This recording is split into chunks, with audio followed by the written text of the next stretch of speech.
Hello everyone, আসসালামু আলাইকুম। আজকে আমার আম্মু রান্না করছে খিচুড়ি। তো প্রথমেই আম্মু মশলাগুলো কষায় নিচ্ছে। তেল, পেঁয়াজ কুচি, মরিচ, তারপর আদা বাটা, রসুন বাটা, গাজর, আলু দিয়ে মশলাটা খুব ভালোভাবে কষায় নিচ্ছে।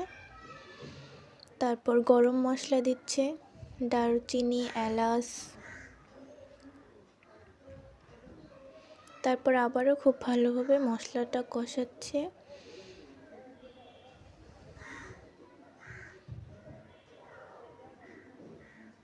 তারপর দিয়ে দিচ্ছি সিদ্ধ করা বুটের ডাল।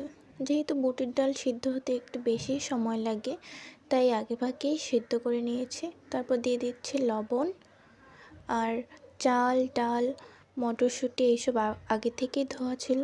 এবার এগুলো দিয়ে খুব ভালোভাবে কষিয়ে নিচ্ছে। এবার দিয়ে দিচ্ছে জিরের গুঁড়ো,